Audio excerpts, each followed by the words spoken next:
This is a conversation with Vidita Vaidya.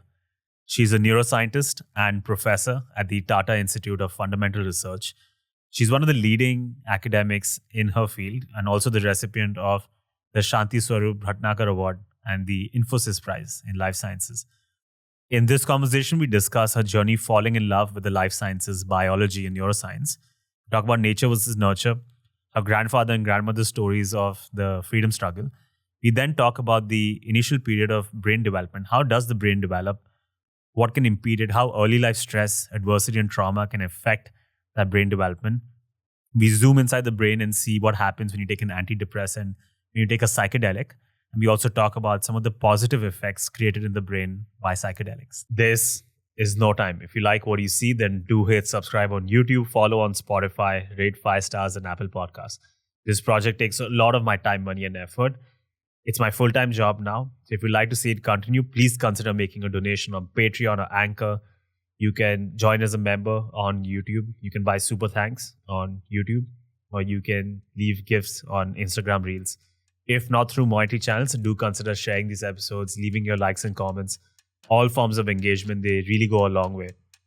For other forms of love and support, you can follow this channel on Instagram or Twitter, or follow me personally. And now, it's No Time. Check the mic and make sure it sound right, boys.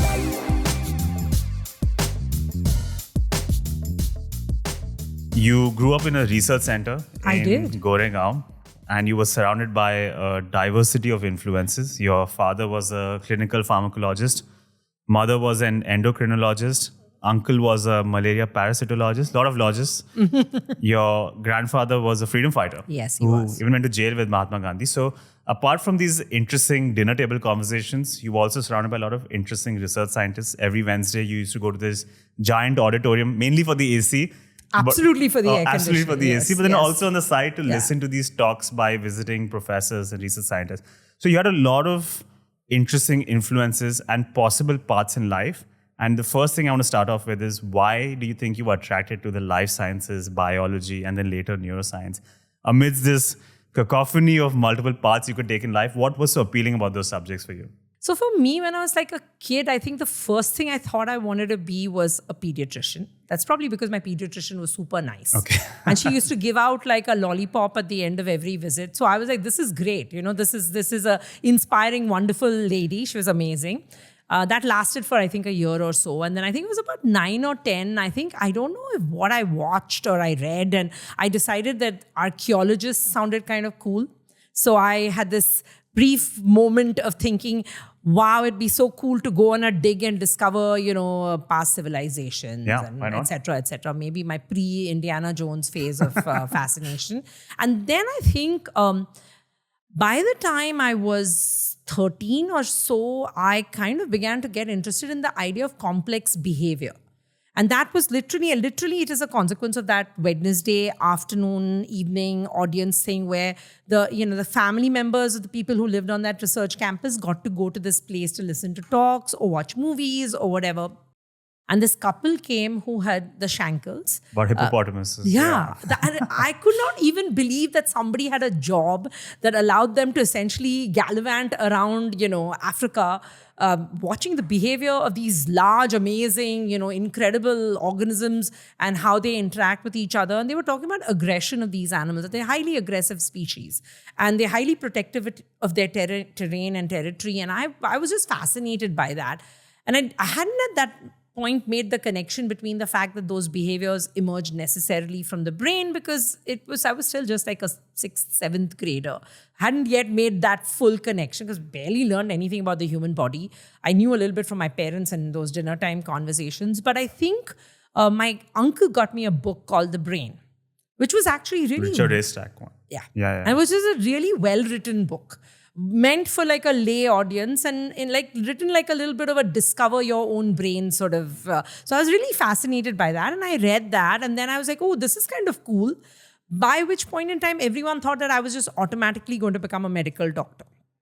Because literally, like, join the family business. I'm a Gujarati girl, so this for joining the family business is somewhere inherently stuck in everyone's, psyche. You go, why don't you do the same thing that your parents have It's done? in your blood. Your great-great-grandfather was first medical doctor in Saurashtra as well, right? So it's in the family. Like, go ahead and do that. And I was like, no, this is not appealing to me. I was already beginning to get a sense that I didn't necessarily like the idea of applying knowledge as much as I like the idea of discovering new things. And so by then, 10th standard, we already go to junior college. And so I knew that I was going to do the sciences, though I really liked storytelling. And my grandfather was just a remarkable storyteller. So like lunchtime, dinner time, etc., conversations were actually quite mind-blowing. And listening to him was he could keep a table spellbound. So there was that other element of storytelling and narrative and structure, which was really appealing. But so by the time I did my 10th standard, I said, okay, I'm going to go, I'm going to do this. I'm going to go do some sciences, right? So biology, physics, chemistry. By the time my 12th standard rolled around, it was clear I didn't want to do medicine. Many people tried to persuade me otherwise and said that I was making a colossal mistake because in those days, in that era of the 80s of India, you either did engineering or medicine if you were a science student and had done reasonably well. Life sciences was the backup option. You would only do a BSc in life sciences if you had basically not gotten into a medical program. So to sort of say, I don't want to do this, I have the chance to do it, but I'm genuinely saying this is not what I want to do. People were like, are you sure do you even know what you can, like this word scope, which gives me allergic reactions till today is a consequence of that period, because everybody like, what is the scope of this life sciences? What is this that you want to do, right? And there were 4 colleges in Mumbai that offered it at that time.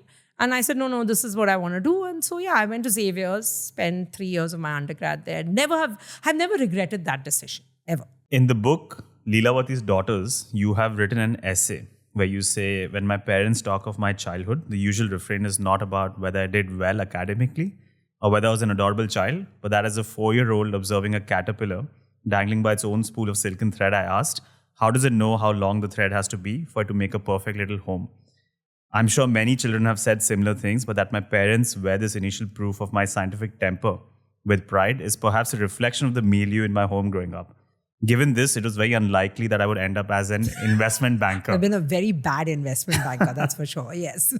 I have to explore this with you because with you in particular, it's fascinating because you've studied the initial development of the brain. You've studied nature versus nurture. How much of this scientific temper, this leaning towards the life sciences, do you think was nature? You were born with it. How many top researchers, academics are born with some natural talent or some natural spark? And how much of it was acquired by your environment, by the milieu you grew up in? I think there's a huge privilege in the milieu I grew up in. I grew up on a research center campus. I think inherently all kids are curious. There's just a natural interest that happens, and then schooling tamps the curiosity down, right? So essentially every kid is super buzzed or interested by things that they see around them. So I don't think it's nature. I think it is a lot of it is the privilege and opportunity of having access. And I was lucky to have access. So I recognize that as genuinely just the privilege of that access. I was lucky. I just grew up on a research center campus. So the idea that you can spend time discovering things, or you can spend time around people who can even expose you to a world in which this is possible, was just that access that I had. I genuinely believe that if many more kids had the opportunity to have those, chances to have more aha moments, not many of us have access to microscopes when we are kids. So if you think of the average girl growing up in Mumbai, not too many, 6 or 7-year-olds would have had a chance to peer through a microscope. I think if you give that to multiple kids, you will just see a whole different set of possibilities open up, where people may be way more interested than one realizes, but then they take the path that seems to be the logical, natural extension to them. So laughingly, I say, for me, the logical, natural extension was research, because it was on a research campus. So it didn't seem like, oh my God, you have broken new ground and traveled in something completely. So I think many more kids would be fascinated by discovery and nature if they had the opportunity. So it's all nurture. I think nurture is a larger component than nature. I think it's definitely I mean, it's appreciated also, right? In the household, if I ask a question like, they're like, no, what is a stupid question you're asking? They're like, oh, wow, how cool is that? Why? How did you think of it?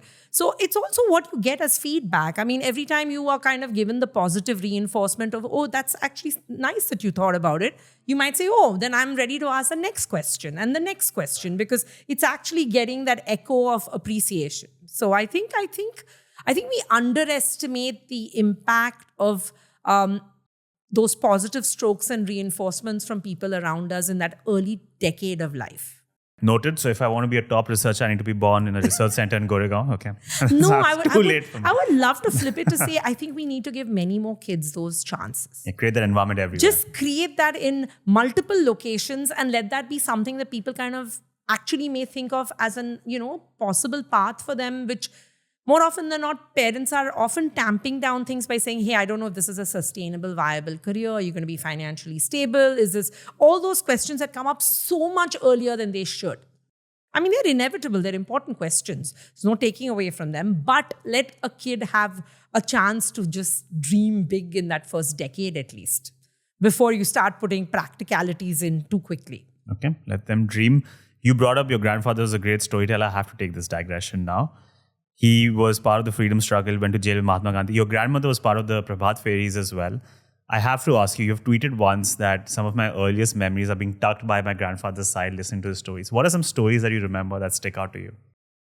So one I remember is when he told me about what it was like to actually go to jail.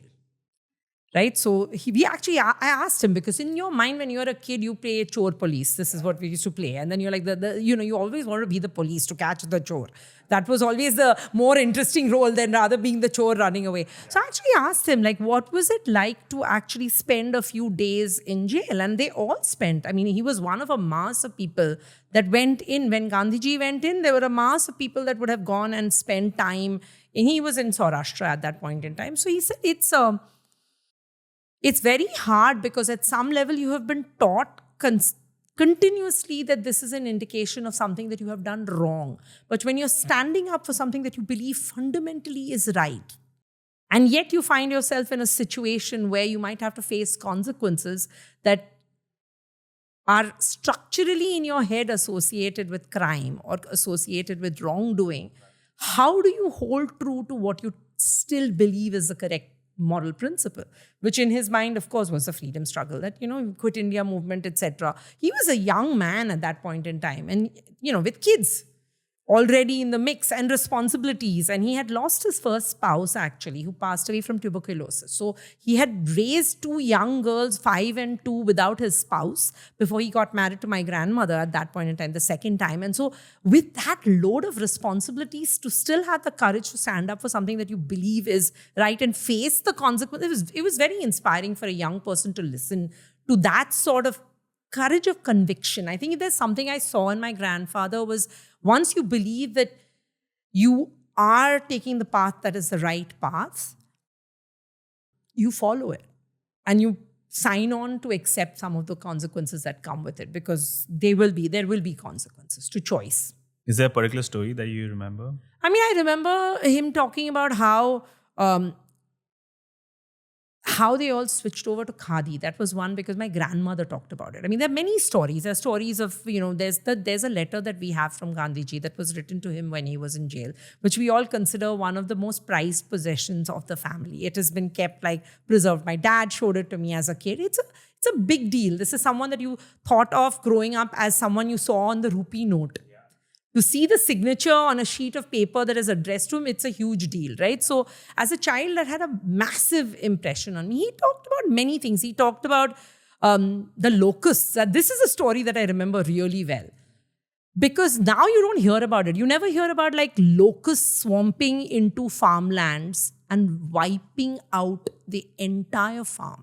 So people who were already severely taxed, who were at the absolute breaking point when it came to food, etc., who were now spinning khadi because that's what they were required to do, and their own principles required them to do it.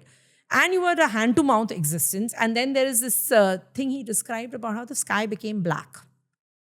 And it became black because it was locusts that were literally coming into Saurashtra, and they were wiping out whatever farmlands. Not like the farmlands were the most fertile anyway, but whatever was there was also gone.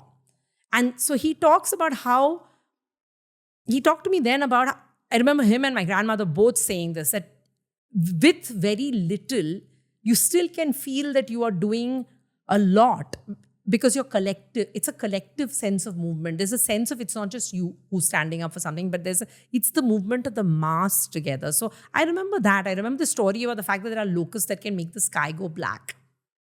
Such fascinating, powerful stories. Okay, I took this digression. Chalo, let's start our Neuroscience 101 class. Let's say a baby is born and we're able to zoom inside the brain and put the brain under a microscope. This is like that movie, The Truman Show, but we're inside the brain now. I'm assuming most humans are born with a blueprint of what a brain should look like, because human brains look largely the same. So what is that blueprint? How much of that is followed? What circuits are consolidated? What neural circuits are eliminated? How does the brain develop? So the brain follows, like every other organ in the body, and though of course I'm biased and I think the brain is the coolest organ. Every organ Don't has... hate mail from people who like heart or liver. People are going to say liver and muscle are way more interesting. No, but the brain is a super interesting organ. All organs follow a genetic blueprint, which you use. It's like a recipe book, right? So you have some fundamental recipes which everything has to follow. So obviously left-right symmetry, you will need... All of us are bilaterally symmetrical, especially bilaterally symmetrical organisms will have a symmetry map as well. And there are genes that are determining that. There are things that are telling you which is the front end of the body and the back end of the body. It's also telling you where your limbs have to come out, etc. Much the same way, the brain forms from this tube, which then has to grow to different degrees and proportions. The tube is most easily identifiable in our spinal cord, because it is a tube. You can clearly see it's a tube. It was also a tube at the front end, which then over-proliferated in different degrees and extents at different parts of the tube to give you this large cortex, which has spilled over and formed this big blob. That's the thing that we have in evolution ended up adding the most of.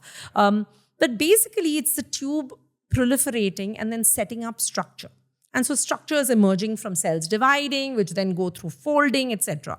And the brain, and the baby brain at like 9 months is actually pretty much, it looks like the proper textbook brain. It doesn't look like some tube that is still growing. It still looks pretty much in place, right? So things that are supposed to be where they are where they are. You have a frontal cortex here, you have your parietal cortex here, you're going to stick your visual cortex in the back. It's not like there are human beings running around with the visual cortex stuck in the wrong place. So the map is pretty unforgiving in terms of expecting that to be the structure. So once that structure is laid down, it's in the detail that it starts varying. It's not in the large sort of information of where not things the are. outline. No. Yeah, it's like building information, right? On a huge campus, you know where the buildings are going to be. But in the buildings, you may vary the detail of specific things. You may change which floor you have how many rooms in. You might change how things are connected, where you're going to put the lifts, etc. So in the detail is the educating of the blueprint. So if your blueprint is already in place, you're now going to have to educate that blueprint. And in a sense, you think about it as an organ that is unlike, your liver, muscle also all do this. You are using your environment to predict how most optimally your brain can be developed to suit that environment, right? So in a sense, your blueprint's given you the structure, but now you're going to use that blueprint and tweak it to make it more optimal for the environment in which it has to operate. This is the nurture aspect now. Before it was nature. Yeah. There's the nurture aspect, right? So let's say the most sort of fascinating discoveries that have won the Nobel Prize for Hubel-Wiesel, etc., reveal that if you provide incomplete visual information, then your visual cortex, which is already in place and has been laid out, is going to use this incomplete information to tweak how it's going to fine-tune itself. It's going to say, okay, let's say I put a patch, okay, like a pirate on my right eye, and so now I don't have any information coming from my right eye. Then my brain is thinking, hey, this eye is actually quite useless in terms of giving me information, but this eye is giving me all the information, so I better give most of the territory to this eye and sort of give away the territory for this eye because this is not doing its job. If you do that and over time you let this person grow up, over time you can actually become functionally blind in the eye, not because the retina is not working. So if you record from the retina, you'll still get responses to light, etc. It's just that your brain has decided this is useless input and I'm not going to waste territory on this eye. Is this reversible? It is if you do it in a critical period window. So if you open up this patch in a certain window in which while the brain is still doing this fine tuning, then yeah, it's absolutely okay because the brain says, oh, okay, you've come back online. Now you're doing your job, so I'm going to give you back some territory. But if you do this after... As an adult. Yeah, then you're like, oh, so this is became really important because, for example, we are binocular animals. So, we see this huge part of our universe is binocular. Then we have these monocular parts of our vision as well. But suppose you're squinted and you're not catching information appropriately, right? Or let's say you have a cataract and there are congenital cataracts. Children are born. It's as good as putting a black patch because there's a huge occluded, cloudy lens and you can't see anything. So if you have that sort of a situation, in the past, people used to think, oh, who wants to do a surgery on a little baby? Let's just wait till the kid is a lot older, then we'll take out the cataract. Cataract's not a life-threatening issue. We just take it out later. If you do it later, it's as good as having made that kid functionally blind in that eye. So this discovery, which was a basic science discovery, immediately provided insights to neurosurgeons and pediatric neurologists and neurosurgeons that we can't take this chance of delaying it. We have to do this faster because the brain actually cares about what input you're providing. Yeah. So that's perhaps the best known example of critical period plasticity, where the brain takes input from the environment to decide how best to utilize territory within the cortex. How long does this period last? It's highly variable depending on which kind of cortex you're looking at. So for vision, it's a different window. For language, which also has a critical period, it's a different window. This you will realize. If today at this age, you and I decided, hey, I want to learn Russian, or let's say I want to learn Persian, or I'm going to learn some completely alien language to me, which I don't know, you're going to struggle to do it. But if you decide to do this before 7 to 10 years of age, you're going to be bilingual with much greater ease because you just learn language. You're in the critical period window for language development. So auditory systems, it's a different window. So for each of these different systems, there are different windows of time for which the critical period lets that sort of exploring of environment to impact the brain stay open. It does. I mean, this doesn't suggest that everything is hardwired and nothing ever changes later. That's not true. But the scale on which it changes and the degree to which it can impact the brain starts going downwards once the critical period is over. I knew I should have learned Russian when I was 10 years old. Missed out that opportunity. Okay, let's continue exploring how external stimulus can actually affect brain development. Let's talk about early life stress and trauma and adversity. I do want to explore how it changes brain development. Before we even do that, I want to define what falls under early life stress. Let's say you scold a kid once, or the kid has a fight with another kid. Would that also count as adversity, or is there a critical threshold to the intensity or duration beyond which it starts impacting? Yeah, I think there is a threshold. I mean, all of us have grown up around. There will be some natural stressors. I mean, you're not going to get a stress-free environment. It doesn't exist, right? And also, I mean, some amount of stress it falls into the category of what you call eustress, which is positive stress, enough to keep you, like, let's say I'm going to do a public talk. For the few minutes before I get on stage, I'm going to have a slight increase in heart rate. Maybe my palms sweat a little bit. It's because I'm anticipating something, and then I get on stage and then I get over that, right? As long as it doesn't paralyze me, it's actually not a bad thing. It fuels me. That little bit of adrenaline, that little bit of, is not a bad thing, right? It's when it gets you to the point where you're like, oh my God, I'm going to collapse before I can. And now you can already see that public speaking for some people is comfortable, and for others, it is like the most traumatic thing on the planet. For me, bungee jumping would be that, right? I mean, people do it for entertainment, but you cannot convince me to tie a rope around my ankles and jump off a bridge. I would say, why the heck would you do that? And that to pay somebody else to allow you to do this, right? This sounds horrendous to me. So I think there is no consistent definition of what exactly is a stress for an individual. It is individually dependent. All of us feel heat stress and cold stress. So physical stressors are easy to say. There are going to be a range in which you can handle things, and there's a range out of which it is a stress to your body, and that's also a stress to your brain. But for social and psychological stressors, it's highly dependent on what you perceive as a stress. And your perception will vary from individual to individual. So it's not identical. But early adversity, I think, if you just broadly look at it from what we know from psychology studies across the world, the most common form of early adversity and early stress is actually neglect. Human babies are born utterly incapable of doing anything. That's because they've dedicated a lot of their development to building this big brain and nervous system. But they're quite helpless when they're born, unlike many other species that can stand and walk. First day itself, yeah. Exactly. So that means that there is an investment expected in our species towards this fragile newborn thing that's shown up, right? And that investment is not short-lived. It is a fairly long investment, which is why we don't have large numbers of children, because our ability to invest in like 25 would be very difficult, right? So numbers are within the range of course, there were higher numbers before, but if you look at numbers now, 2, 3, 1, whatever, right? That in that range, because you know the investment, emotional, financial, time, etc., all is substantial. The most common form of early adversity is actually neglect. When you think about it, I mean, not providing for the very basic things, nurture, food, care, clothing, shelter, etc., when that's not available, that is trauma, right? Touch, because babies are meant and expected to be held. So there's this thing people talk about, this method called Ferberizing your child, which is you teach your child to cry themselves to sleep at night.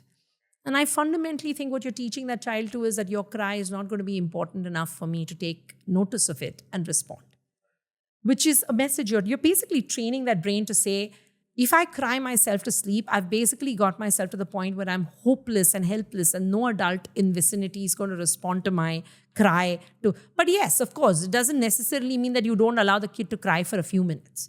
There is this in-between window where you will, as a parent, use your discriminative judgment to realize that like 2 minutes of crying or 5 minutes of crying is not the same as crying yourself to sleep at night. Right? So it's difficult to say precisely what the threshold for stress is, but some things are very obvious, like neglect, where the food, nutrition, care, nurture, clothing, handling, looking after is ignored or not optimal. That's a serious source for of an stress. extended duration, not like once this happens and it affects brain development. No. Yeah, no. But once it happens, there are multiple caregivers. So they also don't want to blame just a single parent or two parents. I mean,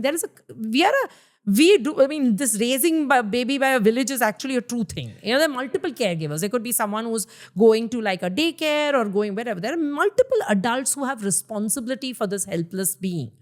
And it's on the adults to take the onus of that and fulfill it.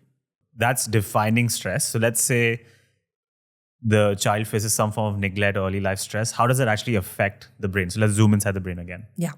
So there's a window of time in the first I can tell you for rodents very clearly because we understand it beautifully. But for humans, we don't know the exact window of time in which this is. I cannot give you like literally this is the window. But rats and mice, it's the first 2 weeks of life. So by the time they're 1 month old, they're fairly independent. They can forage for food by themselves. They're adolescents by the time they're 1 month old.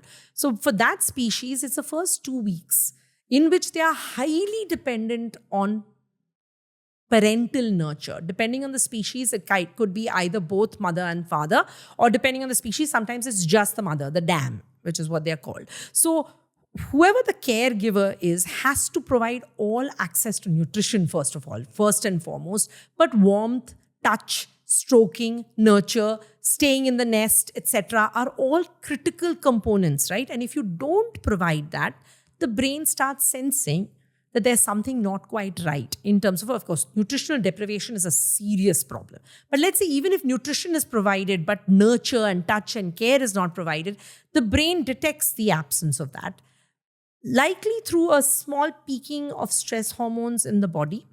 And then you use that to determine, in a sense, you're making a prediction of what's going to happen when I'm an adult. Is it likely that I need to be prepared to be in adverse environments? If I need to be prepared to be in adverse environments, I need my stress response axis to be super sensitive and super able to help me handle stress. So you end up programming a hyper-vigilant, super active stress pathway that now is overreactive. Easily get stressed. Easily get stressed does not come back to baseline fast. Okay, so for example, let me give you a concrete example. So for rodents, it's cortisone. For us, it's cortisol. Okay, this is our stress hormone. This stress hormone is sort of vital for you to do anything you need to do under condition of stress. And because it's evolutionarily old, it was designed not for, being stressed out during a podcast, but it was designed for being stressed out when you're out in the savannah or you're a survival instincts, yeah. Exactly, right? Tigers exactly. Yeah. So you were either prey or you were predator. So if you were prey, you had to run away. So if you have to run away at that moment in time, your hormones have to help you shut down digestion, shut down reproduction, increase glucose supply to your muscles so your muscles are optimally ready to allow you to run, etc. So you're redistributing your resources in your body to allow you a chance of escape, right? You're also preparing your immune system to say, get significantly more active because I might get attacked and then I need to have all my circulating natural killer cells, etc., all prepared to anticipate trauma to my body. So that's what these hormones are doing. They are redistributing resources in your body to allow you to fight or flight, right? So that's what they are optimally designed for. Now, there also the view is this is going to be short-lived. It's going to go and go away. Either you're going to be eaten or you have run away. One of the two is going to happen. So you're not expecting to do this for hours and hours at an end. You're expecting to have a quick spike and then this matter gets resolved. So cortisol has this tendency to spike to about its peak level within 20 minutes of onset of a stress. And by a couple of hours, usually it's coming back to normal, right? On its own. On its own. Because there is a very nice feedback regulation pathway for this axis. It's actually controlled by the brain, which then tells the hypothalamus and the pituitary to say, okay, enough. Shut down secretion of cortisol, which is made by your adrenal glands. Stop the pathway. Now enough. Okay. But you can do things to bring it down faster? It depends on how optimal your feedback response is. Now that feedback response gets set in the early window. So that's your tuning. That's what that early life is helping you do. You're deciding how hypersensitive or how do you want to tune this stress response pathway. So if you tune it to be super responsive, it's not going to jump out of its skin for everything, and it may also not come back to baseline fast enough. So it's just that, and this is one of the most common side effects of stress, which is that you're hyper-vigilant. You're imagining things jumping out of things at you where sometimes there is no obvious stress. You're still continuously anticipating that possibility, right? On the edge. Exactly. Now, that could be a great advantage in certain environmental contexts because it will give you a survival advantage. And in some contexts, it could be terrible because you're continuously bathing your body and brain with cortisol, which you don't want to do. So think about it as an evolutionary design to help you predict your future. So your first few years for a human, let's say first 5 to 7 years, is also that similar window. You're using this to determine what do I want to do with my stress response pathway and my emotional neurocircuitry. The same way you were doing it with your visual nervous system, there are circuits in the brain that are dedicated to processing fear, awareness, attention, etc. You're using this time window to kind of figure out for yourself, how do I want to prime and optimize and fine-tune these circuits? So high degree of stress in those early windows trains that circuit to be hypervigilant, overly responsive, overly activated, less likely, also more likely to generalize, which is to say that something is stressful but something isn't. You tend to spread the stress to situations that are non-stressful. This tendency to generalize stress to events that might be non-stressful is also a component of having a hypervigilant stress response pathway. And this can be rewired as an adult? Is it reversible or you're in a deterministic path in life? It's not deterministic. That's the greatest thing about the brain. The beauty about the brain is that it is open to continuously taking feedback and readjusting itself based on the feedback that it gets from its environment. But like I said, the early window is sort of monumental because that window tends to fix things harder than any other window later in life. So if you try to override what happens in that first decade, it's much harder to override stressful events that have been early than it is to override stressful events that happened in adulthood. Okay? I don't want to leave you with any sense that it is deterministic because there are enough examples in humanity for us to see people who have surmounted surreal stress, right? So that itself is a fascinating question as to what promotes resilience. What makes some individuals so resilient that despite severe stress, they surmount it, right? So there are resilience pathways, and there are ways to train resilience pathways and get them to help you to surmount a stress. But early stress is particularly bad because it has this tendency to have long-lasting impacts long after the stress is gone. Because it happens in the window in which your brain is using the environment to predict future environments, it is also using that information to readjust its sort of circuitry and function to prepare for the future. So in a sense, if you think about kids before the age of 10, that window they're using as a sort of an optimal sensing device of their environment to decide what the future environments are going to be like and how do they get their circuits to kind of function most optimally for that. Prevention is obviously better than cure. Before we explore some of the cures, I have to introduce this character in this plot known as serotonin. So a round of applause. Let's welcome serotonin. This is an ancient molecule that you have said has existed before the brain even existed. So what's the history of serotonin, and then how did it get inducted in the family within the brain? Yeah, it's a super interesting molecule. It's a tiny little, it's actually a tiny little amino acid derived molecule. It comes from the amino acid tryptophan. Tryptophan gets modified to form 5-hydroxytryptamine, which is serotonin. Okay, so it's been around, at our estimate, something like 3 billion years.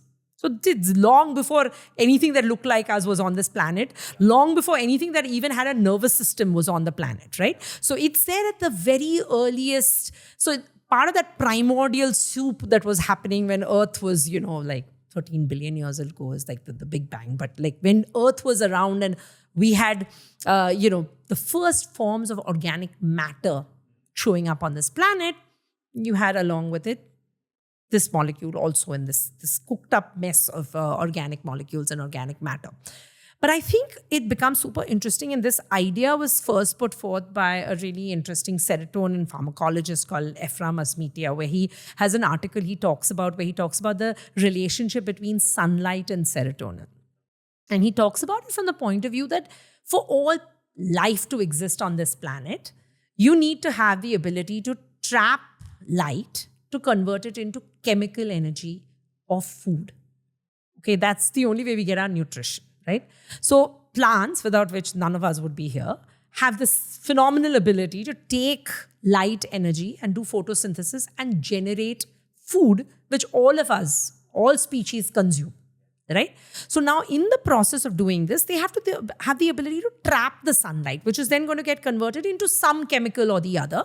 That's going to be what you use to generate energy, right?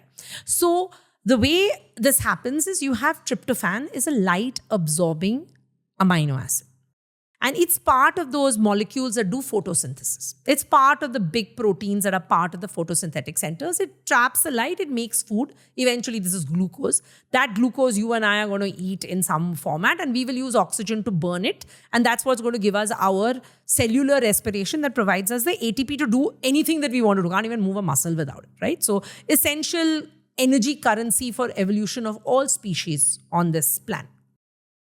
The problem with using light to trap sunlight like this and then generate these molecules is you also generate things that cause damage to cells. You generate free radicals, right? So that's a side effect. You can't help it. It just happens in the process of the chemical conversion. Now, those free radicals have a tendency to go and bang against all kinds of other molecules and cause damage to the cell, cause damage to the lipid membrane, that's the boundary condition of the cell, etc. So you have to find a way to, at the same time, clean up all this garbage that is being produced, the trash, this free radicals. So you have to find a scavenger, an antioxidant. So his idea is that he thinks about it as serotonin having been co-evolved along with tryptophan, which was involved in the trapping of light. Just modifying that tryptophan a little bit gives you 5-hydroxytryptamine, which is serotonin. Serotonin is an antioxidant-like molecule. It can reduce these free radicals and actually take care of things like superoxides, etc. It's more than just a mood regulator, which is which is like the mainstream perception of it, right? Exactly. There's a mood molecule. Okay. Yeah, well, it's a mood molecule for sure, but there's nothing to have a mood with at that time. We're 3 billion years old. There's no species that's having a mood, right? So the original function is different. Exactly. It doesn't even have, there's no species with neurons at that point in time. There's no nervous system, no brain, etc. So it comes in as an antioxidant, but antioxidants are basically stress busters. in a sense. They're allowing you to bust the stress created by these super radicals, etc., in the cell. And so they are cellular stress busters. At some point, this molecule gets co-opted in organisms that have developed a brain to become something that signals between cells, etc. Receptors show up, all this shows up many, many billion years later, like, in the 750 million year range. So that's still several billion years of evolution where this is, without being in neurons. And then it gets co-opted in the nervous system as something that does a variety of things which are associated with stress busting, which is kind of interesting. Its original role was also stress handling in a cellular context. Now it's going into the nervous system to become a neurotransmitter that helps you buffer stress, respond to stress, buffer stress, handle stress, etc. Right? So it's an interesting molecule, and it just got co-opted. A lot of things in nature just moonlight as many different things. They get taken over to do other stuff. Very interesting. Let's continue exploring how that can combat stress, but I also want to introduce some cures. Let's talk about depression first. This is a growing problem these days. Let's zoom inside the brain once again. What happens when someone takes an antidepressant like a Prozac? What's happening inside the brain that actually helps them deal with it? Yeah. So, it would be so nice if I could give you a nice, clean answer that tells you what we don't know. Okay. We know what the antidepressant does in terms of the primary target it works on. Okay. All of these drugs have obvious primary targets. A drug like Prozac would work on a serotonin reuptake protein. So it blocks the serotonin reuptake. So let me describe this a little bit better. Serotonin is released by a neuron. That serotonin works on all the other cells that are responding to the serotonin. But that serotonin also gets recycled. It gets taken back into the neuron that released it. What Prozac does is it prevents it from being taken back up, allowing it to stay around in the system for a masterpiece. Yeah. Allowing it to stay around for a lot longer. So in a sense, what you're doing, you're bathing your brain with more serotonin by having Prozac, right? You're preventing it from being cleared from the synapse quickly. However, we don't know if that is precisely what it is that causes the drug to have its effect. This is what it works on. There are many things that happen as a consequence of elevating serotonin levels. One of the things is that it promotes plasticity of neurons in specific and important circuits. It allows repair, presumably, of dysfunctional circuits to take place, that allows circuits that are not optimally functioning to function more optimally and allow you to improve mood. But all this is sort of conjecture. This is still us in the discovery mode. What we've done is we've discovered these drugs by fluke. They were discovered by serendipity. And all we have, because we found that they improve mood, so that's how these drugs were discovered. They were literally discovered, the original discoveries were in the attempt of trying to make drugs to treat tuberculosis. So isoniazid and iproniazid and these molecules were actually made to treat tuberculosis. When they were being given, people noticed that it also improved mood. Because this was given during that World War II period, post-World War II, when people were actually trying to find treatments for tuberculosis. In the process, they also discovered things that helped mood. And many of these people were soldiers coming back from war with post-traumatic, exactly, depression, clinical depression, and they found mood-elevating drugs. That was the birth of the generation of molecules that then became pharmacological antidepressants. Okay, so, but do we have a nailed-down understanding of precisely what goes wrong in the brain when an individual is depressed? No. Do we have a precise way of understanding how we can fix it? No. What we have is better and better second-generation drugs that have improved on what we discovered in the 50s, but we still don't have a nailed-down. We know what they do, but we don't know whether what they do is precisely what causes the mood to improve. That's where the big open question is. So what makes some people naturally resistant to antidepressants? So 30% of patients are treatment resistant to currently available. Yeah. Part of it is each of us has unique, so we have receptors for these drugs, right? Let's take a molecule like serotonin. We have something like 14 to 16 different receptors that respond. Now, your receptor and my receptor will have slight variations in each other because over time, as we evolve, little different changes get incorporated into the gene that is responsible for the receptor or for the transporter, etc. That degree of variation changes the detail in which our individual brains would respond to the same drug. Overlay on that, the way those receptors are expressed in circuits in the brain. And I've just told you that environment and your life experience is changing your brain continuously. So your life history has changed your brain. Even identical twins, when you take them, the genome is identical. But who they become when they're adults is not identical, because life is continuously talking to that genome, modifying it, right? And so you have a whole layered epigenetic information plus environment changing circuits. In the detail, we differ. And because we differ in the detail, the same drug doesn't work identically on all of us. And 30% of patients are not responding to the current existent therapies. So there's a real burning need to not only understand better what causes the syndromal illness that is depression. Again, it's all put under one umbrella, but it's a syndromal illness with variation from individual to individual. Yeah, we're far away from the personalized medicine where we could make a very strong predictive statement, say this individual responds to this combination therapy, this drug, and it will work. It'll take this long to have a mood-related benefit. Also, these are very slow-working drugs. They take weeks before you see a beneficial effect on mood. So it's a tricky space. It's not an easy place to be a psychiatrist trying to figure out the perfect treatment for a patient who walks in who might be suicidal. And you want to treat them as fast and most effectively as you can. And you're working with a handicapped availability in terms of, pool of drugs that is likely to give you an effect. Let's try to add to that pool of drugs. Let's introduce another character. The round of applause. Let's talk about psychedelics, especially this class of psychedelics known as serotonergic psychedelics like LSD, psilocybin, DMT. Let's continue zooming inside the brain. What happens when someone takes a psychedelic? Right. So psychedelics have been around forever. As long as human beings have been around, we've been taking psychoactive substances. And most of them are either plant-derived or fungi-derived. So most of them are natural.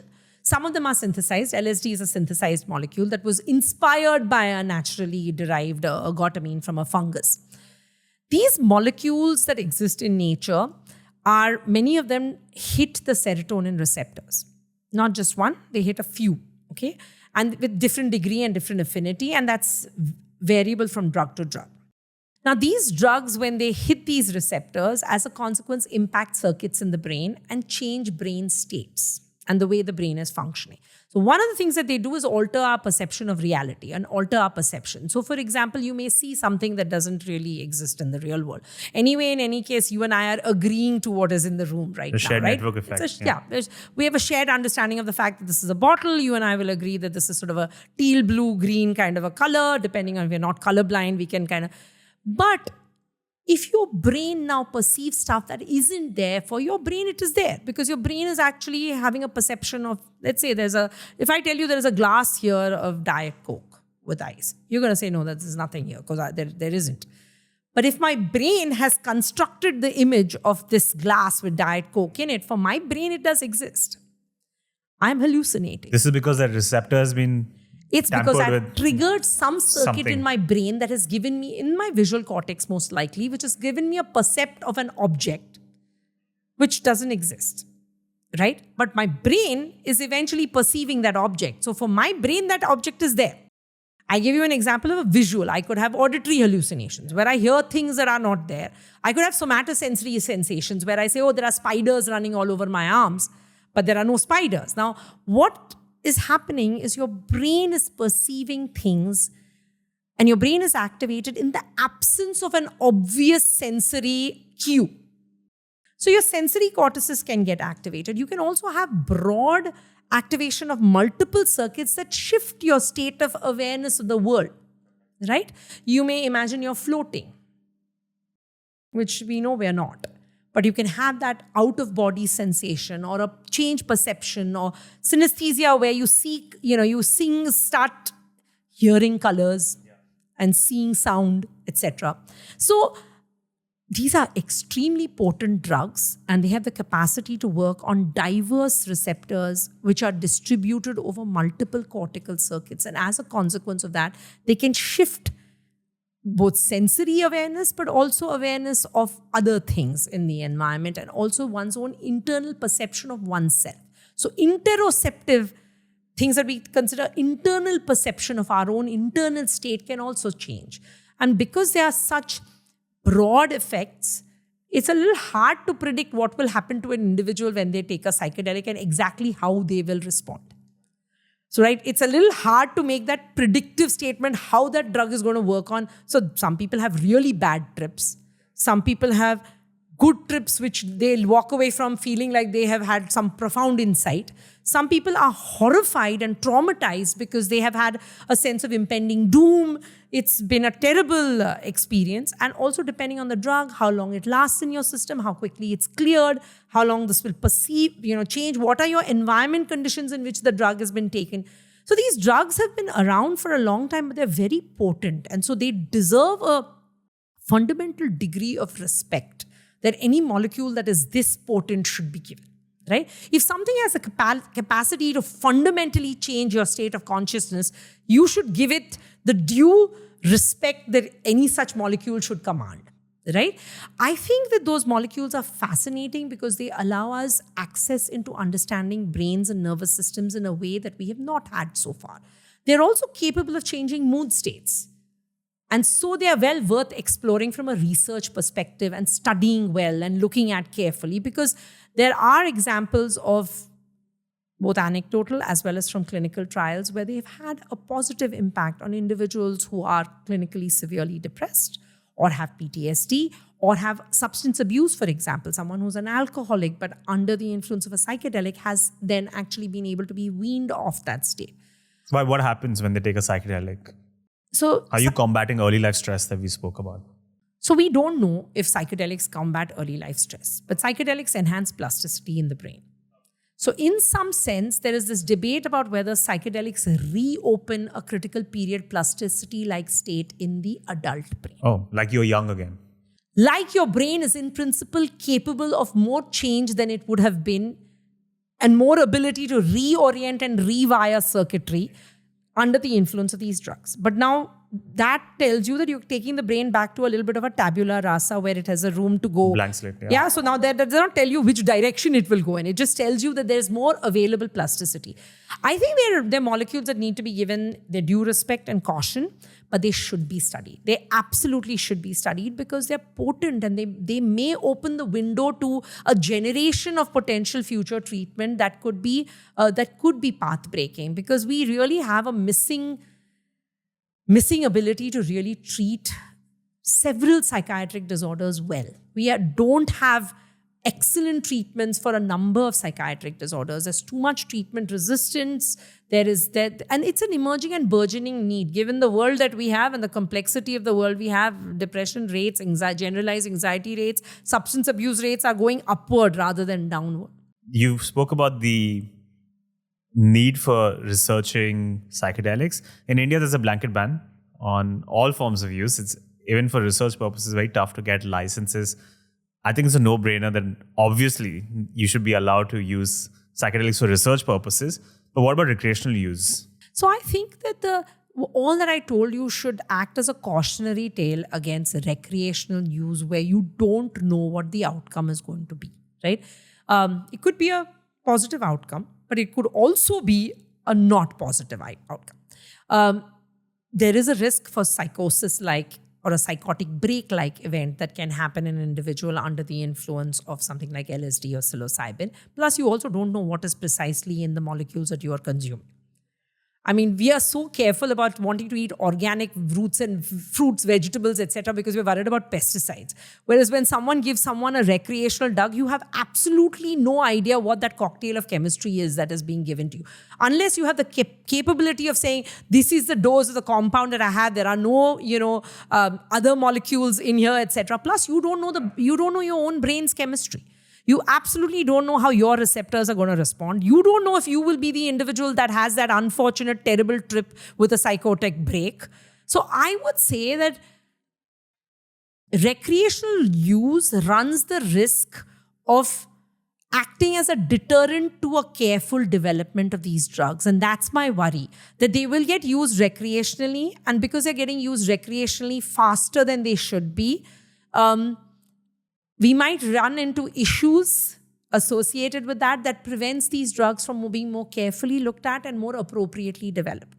So if you think about who has used it, not recreationally, but who has used it culturally in a far more respectful manner, it's the Amazonian cultures. They have used it for thousands of years. They've used it with a certain degree of reverence, almost like a sacrament. Like a spiritual experience. It's like a spiritual experience, like a sacrament. It's not meant for like, oh, I want to use this to have a trip, right? It has been used as a sacrament which allows you to access worlds. And you are accessing all kinds of altered states of consciousness. So it's not surprising that it was thought to be a way to communicate with the universe almost in a sense, right? So I think a certain degree of gravitas and respect with these molecules is extremely important. These are potent molecules, right? And if one kept that in mind and as societies and cultures, we took a more cogitated and sensible approach to say, look, we need to look at these drugs. We need to understand them better. We need to do our own clinical trials in India. We cannot turn to clinical trials that have been done in the US, in Europe, and in Australia and say that's going to be the way it's going to apply in a cultural context of ours, right, in India. Because setting and the way these drugs are administered, the context in which they are administered, the psychotherapy that happens is vital to their effects as much as the drug is. So that combination is what works, at least from what we see emerging out of clinical trials at the moment. But if we don't do our own trials, we don't do our research, we will just fall behind in our own ability to study this well. The worry is they will move faster in the recreational space and extremely slow in the space that they should be moving in, which is the research space. I'll send this video to the government. Don't worry. You're in good hands. You brought up altered states of consciousness with psychedelics. I have to ask you about the mind-body problem. You've also studied the initial development of the brain. So at what point does consciousness develop? What is consciousness? Gosh, why do you ask me this very extressentially difficult question? Easy question. I'm not going to be able to answer it at all. We don't know. We don't know the circuit underpinnings of consciousness, right? Essentially, what does it mean to be considered conscious? And what is that state of awareness where we say we are now considering ourselves sentient and aware of our presence in the world with an understanding that we are conscious, we have an awareness of our universe, an awareness of the other. We understand it more at a sensory motor level where we know how the nervous system is responding to circumstances, etc. But our sense of self and our sense of me or I, where does that fully emerge from? We don't have a very deep understanding of it. We know the circuits that are responsible and more active when there is a percept of oneself versus percept of another. But whether that is the precise circuit from which consciousness emerges is still an open question. We really don't know. And what happens to it when we go to sleep? Well, the brain is still functioning. The circuit is there. Maybe it's not active exactly the same way. What happens to it when we are in altered states of consciousness? For example, a dreaming state or / a coma. The individual physically is still there, the circuits are still there, but their entire sentient entity of knowing you are present and you are aware of your circumstances is fundamentally different. There are open questions. We really still don't understand it. And one way of thinking about it is there's so much we still don't understand about the brain, Shalaj, that this is like asking us to solve the Holy Grail when we haven't yet solved it's like you're trying to look at the Rosetta Stone and you still don't know what one letter means and you want to understand what is written on the Rosetta Stone in its entirety. We're far away still from having a fully deep understanding of it. But psychedelics are a potent tool because they're one of the few things that we know that can, on administration, change states of consciousness. Because they have that capability, they also provide us a tool to access and understand what are the molecular, cellular, structural underpinnings of conscious states. So yeah, I think we're in that process of discovery at the moment. I feel like you're approaching it from both ends, right? So because you've studied the development of the brain, you can answer probably from the mind-body problem, let's say whether consciousness is emergent from some physical substrate. If you just put the neurons in the right positions, at some point does consciousness develop? And you're also approaching it from, I guess, the psychedelic perspective where, at least with ayahuasca in particular, there's a view, I guess more of a panpsychist view, that you're just tapping into consciousness, which is all around Yeah, us, I right? mean, this is a really tough one to answer because, in a sense, if you lay down the circuit and the circuit is all there, is this an emergent property of those circuits that just produces that sense of self-awareness, right? And then what is it so unique about that circuit as it develops that it has to reach just some right structural state, which is when this functional property of self-awareness emerges? Tough one. It's a tough one. It's not one that I can easily answer. I don't have a good answer to it, and it's the holy grail for neurobiologists, of course. But the fact that you can perturb it is super interesting to me.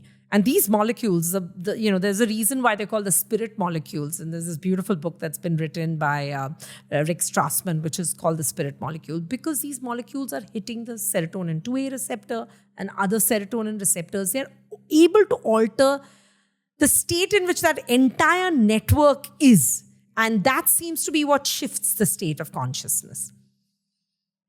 People have been looking at giving these drugs to individuals when they're anesthetized. Boris Heifetz's lab has done that. What happens when you're on the drug but you're anesthetized? Are some of the effects of the drug still there, even though you are not consciously aware of those effects? So yes, maybe the plasticity effects are still there, but your awareness of the altered state is not. Is that altered state essential for you to feel the improvement of mood? Open question. Don't know. Do you need to have the trip to actually get the beneficial effects on the mood? Don't know. Or is it possible to separate the trip and the mood effects? In which case, you can design molecules that are psychedelic inspired, but don't produce those altered states, but give you the beneficial effects on mood. And, people like David Olson and others would say maybe that's more possible. Maybe you can take psychedelic inspired molecules without having the altered states of consciousness, but the jury's out on that. Maybe the trip is essential. Maybe our awareness of an altered state of consciousness is fundamentally necessary for us to actually have the shift in how we perceive ourselves with reference to the world. Depression, anxiety, these disorders are self-referential disorders. They are with reference to how we feel about ourselves in the world that we occupy. If we fundamentally change our self-referential frameworks, does that change the way we respond to the world that we are functioning in? I don't know. I mean, these are all open and interesting questions to ask.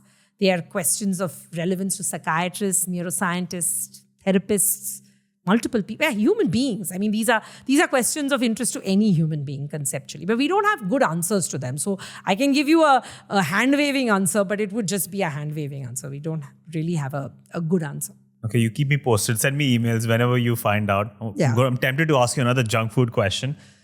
Especially when people take psychedelics, it puts them down this existential path of why we here, who's created all of this. And the more you zoom into things, even if you zoom into the brain, you get this sense of some form of intelligent design. And there's some form of a creator. So I have to get your take on this.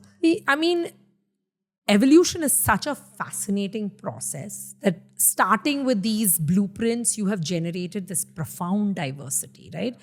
To me, without the intelligent design element and argument, it's still a source of profound wonder because it's just amazing.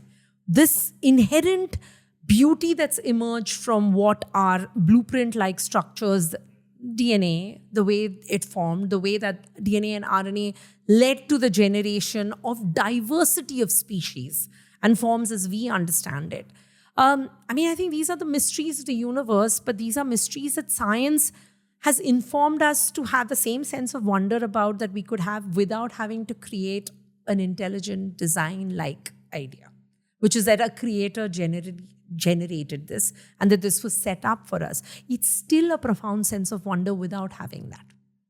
Right? I mean, I find that an equal source of wonder where you could be blown away by the beauty of it. It's the same thing as when you look out at the universe and look at I'm sure cosmologists feel the same sense of wonder that a neuroscientist might feel peering through a microscope at a neuron and the sheer beauty of it. I don't think we need to evoke intelligent design to have that profound sense of wonder, the same sense of wonder that a person may experience when they go to a temple or sit in a cathedral or when they meditate. It's that same profound sense of wonder that you can have in science as well, without necessarily having to evoke a creator that created intelligent design. And I think if one finds that commonality, that profound sense of wonder at the grace of this universe, you can do that without having to have the intelligent design. There's no need to invoke a creator, and I'm completely in agreement. There's a lot of beauty in these emergent layers. Absolutely. But does it still push you towards the presence of a creator, of a designer? It pushes me towards the presence of fundamental wonder. And to me, that is my sense of something larger than us, something that is profoundly bigger than this short period of time for mankind, the short period of time for our planet. It is a sense of this larger than us, something that is so much. That to me is my spiritual element. If you want to ask me what it is, the question that you're asking me is, what is that pushing me towards? That's pushing me towards the sense of, this is just profoundly beautiful. And we are just, little bits of it in this play of the universe. And so that element, I definitely feel. But I don't have to evoke a creator to do it. Let's start wrapping up. Before we move into the closing questions, I would love it if you can tell me what masterpiece I've built with the Lego. What do you think that is? That's insight into the universe. Someone sitting right there, looking through that window, would have access to the moon and the stars and the horizons beyond. So that's that window right here. And that's a seat on which someone could sit and just stare out at the universe and be simply blown away by the sheer beauty and the profundity of it all. Exactly what I was building. Perfect analysis of it. Closing questions. What are some books, movies, role models that have strongly inspired you in your life? So role models, for me as a kid, it was Jane Goodall. It hasn't changed. She's remarkable. Her generosity, her cheer, and her commitment, and her kindness, which shines through in the way she functions, is inspiring. It's fundamentally inspiring. For someone to have spent an entire life feeling passionate about something and working for a cause with that degree of dedication and love and concern for the environment, but also for the species that she has so closely worked with, it's profoundly inspiring. She's also a woman scientist and a woman crusader, which is in itself really inspiring. Other than that, my parents have been my greatest source of inspiration. They continue to love what they do. And I think we are given that, if you're given that opportunity in life to find something that gives us those aha moments, we should grab it. Because those are the things that sustain us through life. Just the ability to feel, you feel it even if you sit by the side of the ocean and stare out at it for 20 minutes. You can feel it if you're lying on the grass and staring out at the sky. You can feel the same thing when you're sometimes looking through a microscope and seeing something. It's the ability to appreciate the grace and beauty of this universe. I think that's the source of people who find that. And when I see people appreciating that, those are the people I get inspired by. If you were granted one wish, what is that one mystery in the universe you would like to get the answer to? The ability to invoke extensive compassion in our species. If I had a way to understand what leads us to be the best version of ourselves, the best version that we are capable of being, and I know that arises from our nervous system, but also from all the experiences that shape our nervous system, if there was a way to tap into that, I would think that is a profoundly important mystery for us to solve. Seems pretty important. What would you like your legacy to be? How do you want to be remembered? Just as someone who really enjoyed what she was doing, and I hope that's been contagious to some people around me, and that they have enjoyed doing the same sort of things that I do, which is discovery about the brain. And hopefully that contagion, if they spread it further, that would be a great legacy. I think you're underselling your accomplishments and your research, but definitely on the contagious aspect of it has been very contagious. All the content that I've consumed of yours, your excitement, it all shines through. And if it inspires more people, I think that's already a great legacy, all the accolades aside. Final question. We've spoken about quite a few things. We spoke about your interests in life sciences, nature versus nurture, spoke about the freedom struggle, brain development, how early life stress can impede it, spoke about psychedelics, serotonin, the history of it. I just want to take one step back and just ask you a much broader question. What's the point of all of this? What is the meaning? What is the meaning of life, Vidita Vaidya? I think the meaning of life is to simplify joy in the moments that you have on this planet. That's all it is. I mean, we are here transiently. We have a window in time that we will be here and then we will be gone. I think the ability to find joy, and joy is very different from happiness. Joy can be happiness and sadness sometimes coexisting. It's the ability to have a sense of wonder, a genuine sense of wonder, and nurture your sense of wonder across your life till you're really old and ready to go. If you have that opportunity to live that long on this planet, retain that sense of wonder, a moment of aha. I think that's the meaning. I think Viktor Frankl put it beautifully, like circumstances can happen to you, but what you choose to do with those circumstances, right? Between stimulus and response, there is a moment, and that is that moment that determines everything. I think if we could, as a species, retain a sense of wonder and aha, and oh my God, we are really lucky to be here in this time and space in evolution for the period that we will be on this planet. And if we retain that, we would be far better off for it collectively. So to me, the meaning of life is just for us, each of us, to individually find a way to find our own individual sense of wonder. I think if you find that, the side effects of that are compassion, empathy, kindness, a fundamental generosity of spirit, and abundance mentality that comes as a consequence of a desire to see wonder in the universe. The answer to man's search for meaning is wonder. I can get behind it. Whether if people wish to connect with you, find out more about you, your research, what is the best way to find you or your work? I'm on Twitter. I'm also on Blue Sky. They can, if they really want to learn something that we do, we have a website, and they're happy. People want to email me, that's fine. I may not be very good about writing back to every email, but absolutely reach out to us if there are questions you have. And we have a bunch of ways via which we do interact. I think it's important as practicing scientists to tell our tax-paying public that funds our science about what we do. And so, yes, we are open to science communication is essential. So please reach out if you want to. Please reach out. Thank you so much for this conversation. It's been a privilege for me. Thank you. Thank you, Charlotte.